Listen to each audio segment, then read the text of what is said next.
शिवसेना ठाकरे गटाच्या नेत्या सुषमा अंधारे यांनी काही दिवसांपूर्वी फेसबुकवरती रुपाली चाकणकर यांचे काही फोटो पोस्ट केले होते आणि त्या फोटोमध्ये रुपाली चाकणकर यांच्या अनामिका बोटाला जखम असल्याचं पाहायला मिळालं होतं। अर्थात त्याच्यावरती बँडेज होतं किंवा एक प्रकारे त्या जखमेवरती उपचार सुरू असल्याचं त्या फोटोमधून आपल्याला पाहायला मिळत होतं। पण दुसरा महत्त्वाचा मुद्दा याच्यामध्ये असा आहे की सुषमा अंधारे यांनी आरोप केलेला होता की रुपाली चाकणकर यांनी अंधश्रद्धेवरती आधारित असलेली अघोरी पूजा केली आहे, ती वेगवेगळ्या कारणासाठी असेल वगैरे वगैरे।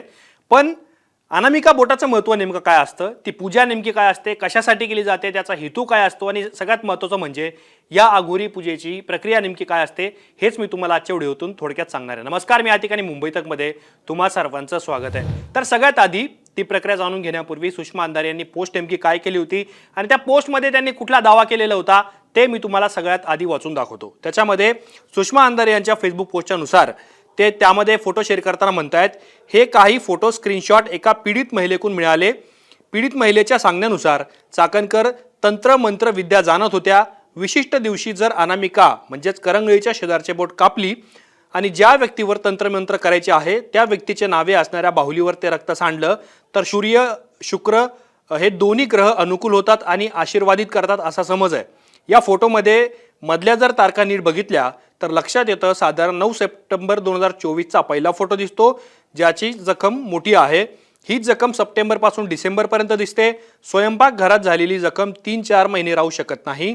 9 डिसेंबरच्या अलीकडे पलीकडे काही विशेष होते का हे तपासून बघितले असता 2 सप्टेंबर 2024ला सोमवती अमावस्या होती असे पंचांग दिनविशेषानुसार कळते। हे गंभीर आहे। या सगळ्या माहिती संबंधित तपास अधिकारी नक्की पडताळून बघाव्यात।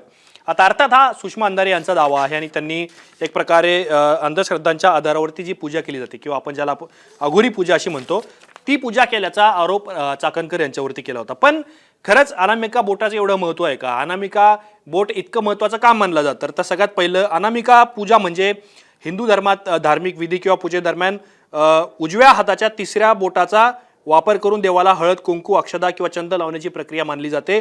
धर्मशास्त्रानुसार हे बोट अत्यंत पवित्र व सात्विक मानलं जातं।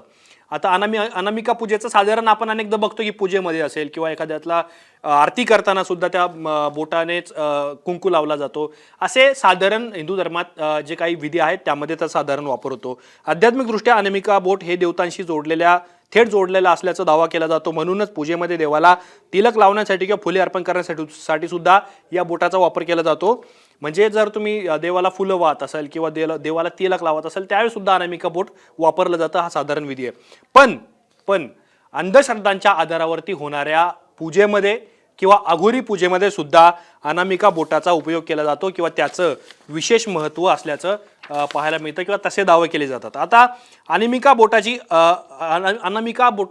का कापलं जातं, त्याचं अघोरी पूजेमध्ये महत्त्व काय आहे, ती कशासाठी केली जाते, त्याचा हेतू नेमका काय आहे, तर त्याच्यामध्ये नख किंवा त्वचेच्या टोकावरून शरीरातील ऊर्जा किंवा प्राणशक्ती साधण्याशी जोडली जाते असा त्याच्यामध्ये दावा असतो। आता नख असेल किंवा नखावरचं जे टोक असेल म्हणजे अनामिका बोटाचं, तर त्याच्या टोकावरती एक प्रकारे ऊर्जा असते आणि त्याचबरोबर त्यातूनच शरीरामध्ये ऊर्जा जाते असा साधारण अंधश्रद्धा पूजामध्ये दावा असतो। आणि प्राणशक्ती सुद्धा या साधनेशी जोडली जाते असा सुद्धा समज आहे। गुप्त साधना म्हणजेच अघोरी विधी सामान्य लोकांना प्रकट न करता गुप्त मंत्र किंवा शक्तींच्या साधनेसाठी सुद्धा याचा वापर केला जातो।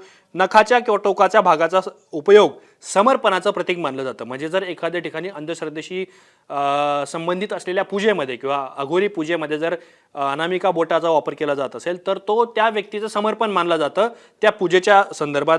काही साधक त्यावर गुप्त मंत्रांचा स्पर्श करून किंवा संकेत धरून ध्यान केंद्रित करण्याचा प्रयत्न करतात।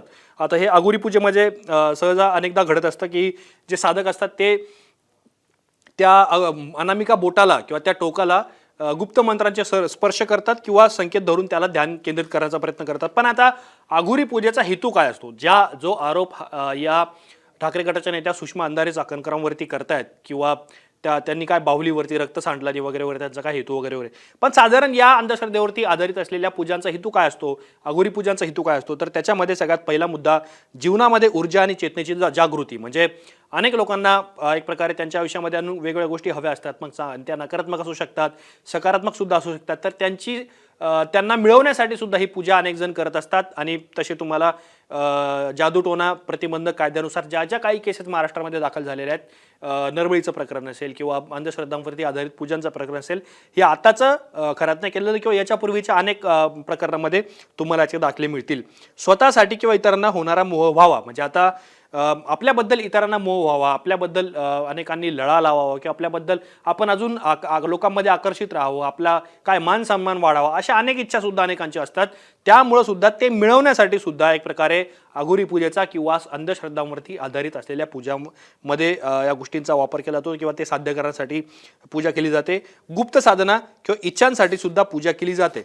आता अनेकांच्या गुप्त साधना असतात, त्यांना एक प्रकारे आपण ज्याला म्हणूयात मन, शक्ती, मोह किंवा एक प्रकारे शरीर किंवा त्यांच्या आकांक्षा असतात, त्याबद्दल सुद्धा त्यांना हवं ते मिळवून घेण्यासाठी या पूजांचा आधार घ्यावा लागतो आणि त्या पूजा करत असतात. अर्थात या सगळ्या गोष्टी विज्ञानाच्या आधारावरती जर आपण पडताळून बघितल्या तर अशा कुठल्याही गोष्टी अस्तित्वात नसतात. पण काही भोंदू बाबा असतील किंवा काही स्वयंघोषित बाबा असतात, ते भक्तांना फसवण्यासाठी अशा प्रकारचे कृत्य करताना पाहायला मिळतात. पण आता या सगळ्या प्रकारामध्ये तुम्ही जर बघितलं तर अंधाऱ्यांची पोस्ट असेल किंवा चाकणकरांवरचे आरोप असेल आणि घरातवरती ज्या पूजा केल्याचा आरोप आहे, या सगळ्या प्रकरणांबद्दल आता प्रकरण जरी महिलांचं लैंगिक शोषण केल्याचं असेल तरी सुद्धा महाराष्ट्रामध्ये जो कायदा आहे, जादूटोणा प्रतिबंधक विधेयक कायदा, त्यानुसार खरातवरती गुन्हा दाखल करण्यात आलेला आहे. पोलीस सुद्धा या प्रकरणामध्ये अजून पुढे तपास करताना पाहायला मिळतात. पण साधारण आपण जर बघितलं तर असाच दावा हा राष्ट्रवादीचे खासदार सुनील तटकरे यांच्याबद्दल सुद्धा सोशल मीडियावरती करण्यात येतोय.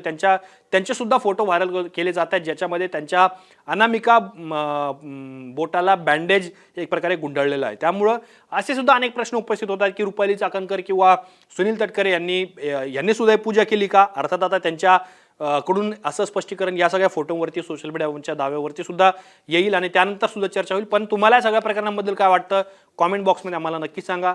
अशाच माहितीपूर्ण व्हिडिओ पाहण्यासाठी मुंबई तकच्या यूट्यूब चॅनलला सबस्क्राईब करायला विसरू नका.